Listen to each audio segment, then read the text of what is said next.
Matt had always loved long drives. There was something calming about the open road, the hum of the engine, and the world passing by in a blur. It was his escape, a way to clean his mind after a stressful day. But tonight, as he drove down the deserted highway, something felt off. The road ahead stretched into the darkness, seemingly endless, with no sign of life inside. The first sign of trouble came when Matt noticed his GPS acting up. The screen flicked and the road kept recalculating, as if it couldn't figure out where he was. He tapped the scene, trying to reset it, but the device was stuck, displaying a message that sent a shiver down his spine. No road found. Matt glanced at the dashboard clock. It was just past midnight, and he was still miles away from home. He hadn't taken a detour to avoid traffic, but now he was regretting it. The highway was empty, and the darkness around seemed to press in, swallowing up the world outside the car. He tried to shake off the unease creeping up on him. It was just a drive, like any other. He turned on the radio to break the silence, but all he got was static. He flipped through the stations, but there was nothing, just that low, crackling hiss. Frustrated, he turned it off and focused on the road ahead. Minutes turned into hours, or so it seemed. The road kept going, straight and unbroken, with no exit signs or landmarks to show he was getting anywhere. Matt's hands tightened on the steering wheel as he glanced at the clock again. It was still midnight. The hands hadn't moved. A chill ran down Matt's spine. He knew something was wrong, terribly wrong. He had been driving for hours, but he wasn't getting any closer to home. The road was the same, the dark sky above unchanging, and the clock stuck at the same time. Panic started to rise in his chest as he realizes he might be trapped on this road with no way out.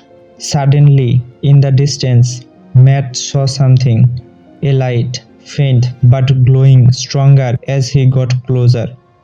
It was the first sign of life he had seen all night. He pressed down on the gas, eager to reach it, to find someone, anyone, who could tell him where he was. As he approached, he realizes it was a gas station, its neon sign flicking in the darkness. Relief washed over him as he pulled into the station, the tires crunching on the gravel. The place looked old, run down, but Matt didn't care.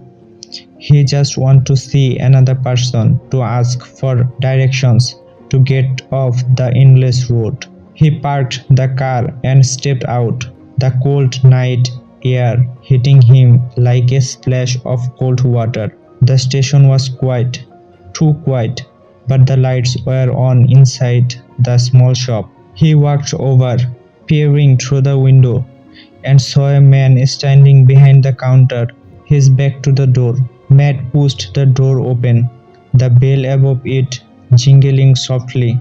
"Hello," he called out, his voice echoing in the empty room. The man didn't move, didn't acknowledge him at all. Matt approached the counter, trying to keep his growing fear in check. "Excuse me, can you help me? I think I'm lost." The man slowly turned around, and Matt's heart skipped a beat. The man's face was pale, almost ghostly, with dark circles under his eyes. He stared at Matt with an expression that was hard to read, somewhere between pity and sorrow. "You shouldn't be here," the man said in a low, gravelly voice. Matt felt a surge of panic. "What do you mean? I just need directions. My GPS isn't working, and I can't find any home." The man shook his head slowly, This road, it doesn't lead anywhere, not anymore. Matt stared at him, not understanding. What are you talking about? I had been driving for hours. There has to be a way out. The man sighed, his shoulders slumping, as if he were carrying a great weight.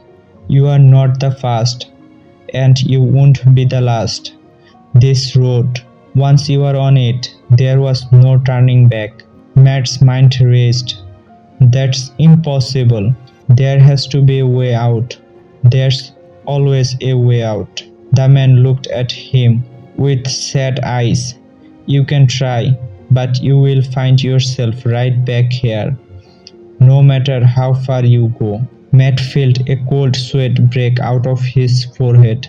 He backed away from the counter, his heart pounding in his chest. I am leaving, he said, his voice shaky. I am getting out of here. The man didn't stop him, didn't say any other word. He just watched as Matt hurried out of the shop and back to his car.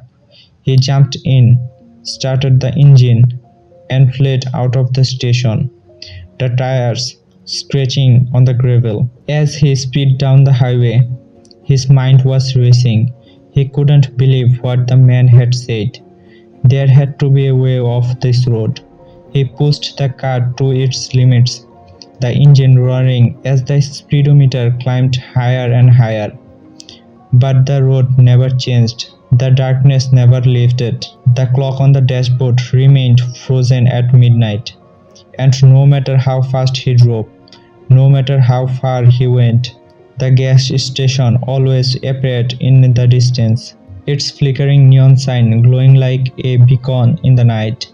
Each time he reached it, the man was there, standing behind the counter, waiting for him. Each time, the man would say the same, "You shouldn't be here."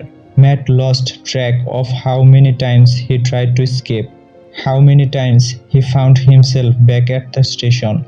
The hopelessness began to eat away at him, the realization that he was trapped on a road with no end, no exit, no way home. And then one night, as he approached the station once more, he saw something different.